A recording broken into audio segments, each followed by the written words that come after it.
The anubite is a really overlooked unit in ancient mythology retold.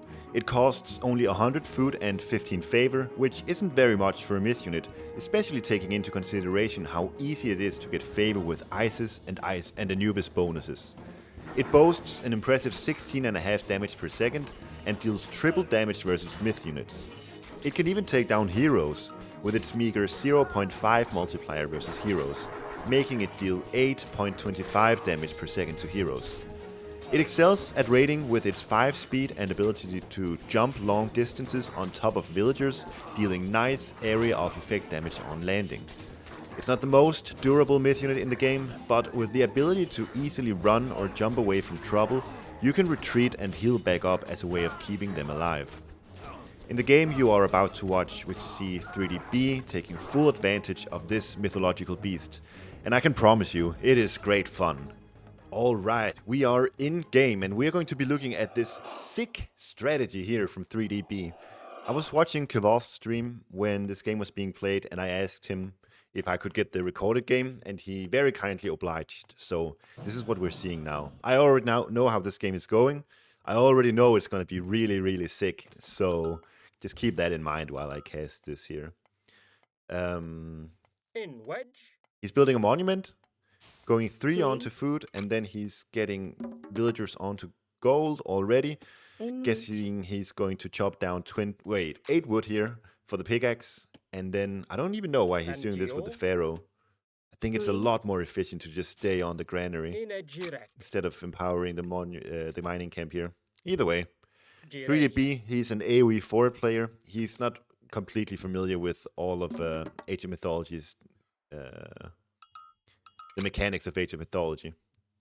So we are just going to say it's fine, B. You'll learn it in time, I'm sure. But the 2 early villagers on gold, the reason why he's doing this, I'm pretty sure, is because he wants a second monument up really, really fast.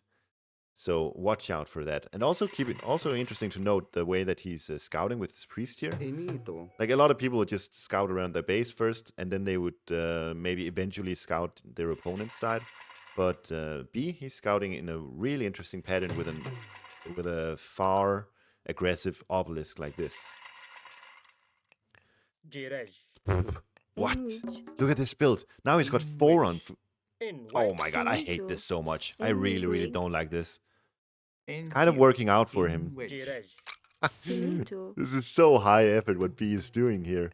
You see, every time these guys go back to 15 food, the pharaoh will be there. And then he's force dropping, and then he's gonna go over to gold now, and he's gonna do the same thing. Well, he could do the same thing. Look at this. This is so high effort from B. And it's kind of paying off. He's getting every single villager, every time they drop off their resources, he's getting those extra resources from the empowerment from the pharaoh. This is insane.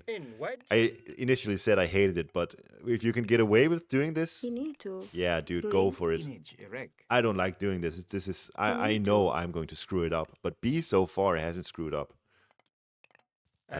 See, like something like this. Well, maybe that wasn't even a screw up. The way empowerment works is when a villager drops off 15 resources to the drop-off side, that 15 resources is going to get a 20% bonus, meaning it's going to be 18.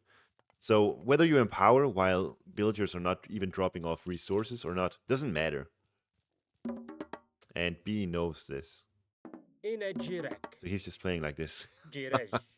15 villagers on food right now. This is inefficient, guys. Look at all the idle time for the villagers moving back and forth like this.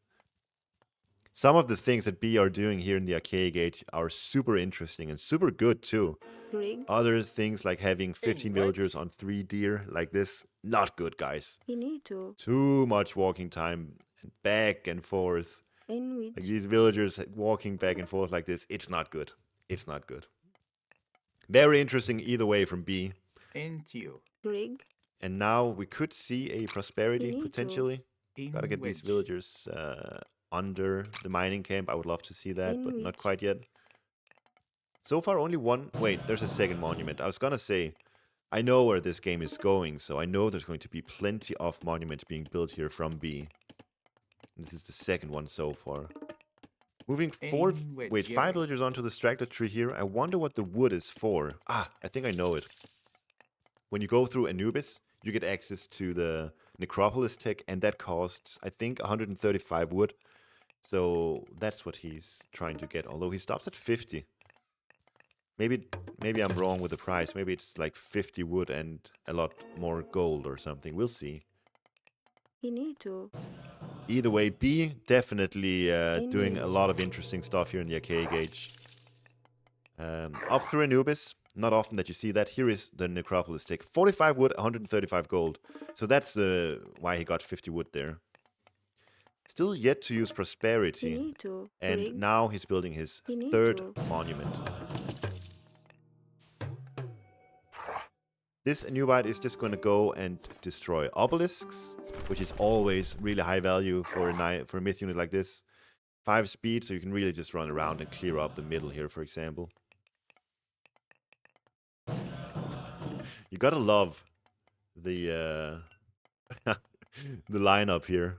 Villagers, soldiers, and priests. Market and armory being set up. I like doing that as well when I'm playing Egyptian. These buildings are free, so just get them up. Even if you're not going to use them right now, it's just so nice to have them when you need them. We do see the Feet of the Jackal upgrade coming in as well. That's the upgrade for the Anubite. That cost 180 gold and 10 favor, so it's a lot. It's nice to get that upgrade out of the way so you don't have to get that later. It can be hard to manage your economy towards it. But with this Anubite here, now he's scouted these villagers moving up here, meaning he should pretty much know that this town center is being taken. Will be interesting to see what he does then. These Anubites, by the way, 9 seconds training time. That's so good. 9 seconds is barely anything. Many other myth units, such as the Wadjet, this is 17 seconds. Many myth units are like 25, 30, 35 even. But the dogs here, 9 seconds, and they only cost 100 food. And did you see this? I only noticed this right now, actually. He's got the Pandora's Box relic. Myth unit favor cost minus 20%. So these things, they are so cheap. They cost 100 food and 12 favor for him. And favor is quote-unquote free for Egyptians, now that he has already invested into these monuments, with the necropolis upgrade as well. So his favor income right now is 22 per minute. Meaning he can make almost 2 dogs every minute. Just with 3, he's getting the 4th monument now, so he'll be able to make more than 2 Anubites per minute when this monument here is up. So he knows that Kvoth is on 2 town centers, and in B's head he's saying, that's perfect, I'm gonna build a 4th monument. And I'm just gonna spam dogs at you. And see this. 3 of these things, they can easily take down a priest. Easily. They have a 0.5 multiplier against heroes, meaning they deal half damage against them. But, you know, with, what did they deal? 16.5 damage per second. That's still 8.5 damage per second to a priest, so it's plenty. They can really take down priests fairly well, actually. It's got the barracks set up as well, but not quite building units from there just yet. I think he was waiting for the monument to come in. Now he's getting, what? 37 favor per minute. The reason he had 37 here is because of the ISIS bonus, where when you empower a monument, you get double favor from that monument. Now he's starting raiding with these Anubites. He's got 5 accumulated already. More starting to come in. He's making spearmen as well. It's a good choice. When you go up through Anubis, you also get that technology for the poison spear. I can't remember what it's called, but I'm sure he'll get that eventually as well. 8 minutes into the game and we see 6 Guardian Anubites here, all jumping in on this Wadjet. And look how effective they are. They have a triple multiplier versus myth units. Most myth units only have a double multiplier, but Anubites have a triple multiplier, so they really took down these Wadgets easily. Oh my god, and 3 dogs just barely surviving, and they're gonna get healed up. Yeah, so not only do they take down myth units very effectively, they can also kinda sorta take down heroes, as we discussed earlier. See here the medium spearmen coming in. And maybe we see the... Into you. No, not yet. I'm sure he'll get it at some point. The poison damage for the spearman. In wedge. There's full map control now for 3DB because he's got all the classical H units here. 7 dogs now in. Oh my god, look at that. When they jump in like that, the AoE damage on top of villagers, when they're caught off guard like this, is so big. Kills one villager and takes down a lot of HP on the remaining villagers. And I think right now B is just waiting for the home gold mine of Kavoth to bleed out so that he can start gold controlling here. Kavoth eventually has to start farming as well. And, you know, he's invested so much gold into these priests, which he's been forced to because there are so many dogs here. Greek. So it's not going to take too long before Kavoth is forced to go on this gold mine. Enito. Build barracks and slingers as well. And Oh my god. 11 dogs here, and they're taking down the priests so well. And now it's a big micro fight here. These anubites are doing such a tremendous job here. In the mix are also 8 spearmen, and they have the weapons upgrade and medium upgrade. There's 5 priests as well. We're healing up the anubites, and Kavoth is doing a good job garrisoning in and out here, but the anubites are just too strong. They're taking down everything. Villagers, priests, wadgets, spearmen, it doesn't matter. Even doing a good job here raiding over on the wood line. Kavoth, you know, Kavoth, he's such a good player. He's doing a great job with the ungarrisoning here, but the priests, they are effective against anubites, but not quite effective enough to deal with 11 guardian anubites. And wedge. 30 favor per minute in for 3DB now. It's not empowering the monument anymore, that's why it went down from 37 to 30. Into you. If we look over on Kavoth now, on his side, he's got 10 villagers stuck in here. So even though Kavoth has, well, he doesn't even have the villager lead. They are equal villagers despite Kavoth being on 2 town centers. Not only that, there are so many villagers idle on the side of Kavoth. Go back to B here. He's just diving this town center, and the anubites, they're so effective at diving because their myth unit is 280 HP with 55% pierce armor. Oh my. Kavoth forced to use shifting sands just to get back into safety there. And now the CC has gone down. Villager numbers are actually in favor for B. Like I said, despite the 2 TC advantage. For the longest time here for Kavoth. Greek. And every single favor that B is accumulating, he's spending that on dogs, which only cost 12 favor. And they're so effective. Enito. 23 spearmen. This is the upgrade I was talking about. Serpent Spear. Adds 0.13 divine damage over time to melee attack units for 6 seconds. So that equals something like... What even is that? 0.75 divine... Was it divine damage? Yeah. 0.75 divine damage over 6 seconds. I don't know if it's a good upgrade, but if you have this many spearmen, 26, it's definitely worth getting. I can say for certain it's not as good as Electrum Bullet upgrades for slingers. But it's there, so we'll get it. 10 Guardian Anubites, 26 Spearmen, 6 Priests. And I think B smells there has to be a gold mine over here, and he does see it, and it has been mined from, so he knows either Kavoth retreated back home or he went up here. Looking at eco upgrades, there's Pickaxe. Nothing else. This is just full-on aggression from 3DB. The economic upgrades are not in for B, but he's got 4 monuments, so that's all he needs. And now here comes the dive. 14 priests on the side of Kavoth. Can they take down the dogs, though? That's the question. With all these spearmen to take care of... Wow, a heroic in for Kavoth as well.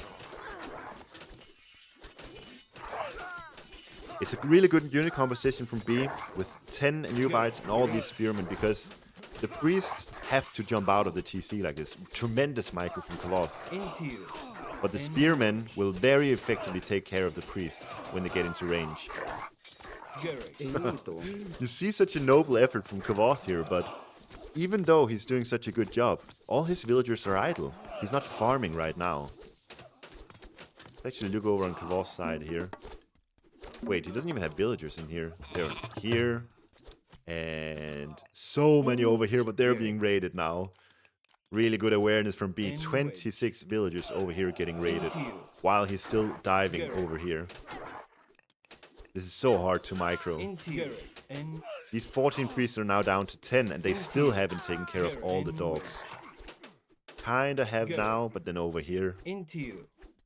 The raid is real. And Kavoth right now, I'm pretty sure if we look at Kavoth right now, he's got 0 gold miners, 0 farmers, 0 wood choppers. 0 of his villagers right now are active. 14 minutes into the game. So his resource income per minute is null. There's no resources coming in for Kavoth right now. It's so annoying to play against. 2 dog remaining and a lot of priests over here. So the anubite strategy kind of slowly starting to dissipate. Citadel coming up. Probably should have done that a bit earlier, Kavoth. 2 dogs. A third one I just heard being spawned over here, I think. Either way, B has dealt so much damage to Kavoth's economy that now he says, alright, I'll just retreat. Look at the villager count. 23 to 58. And mind you, Kavoth has been 2 TCs for like 8 minutes or so.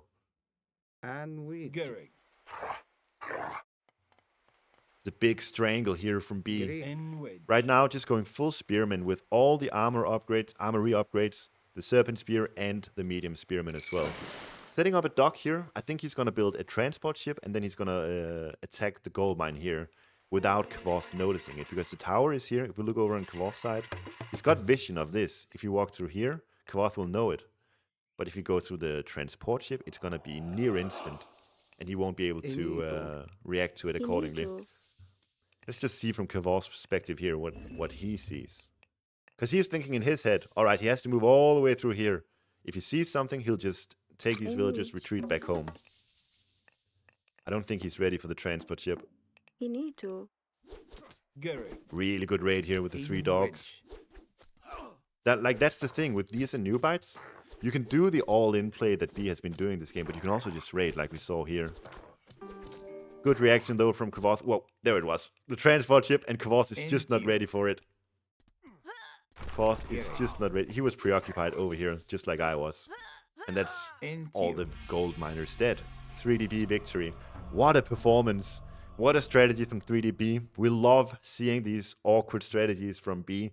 He's such a cool, interesting player to follow.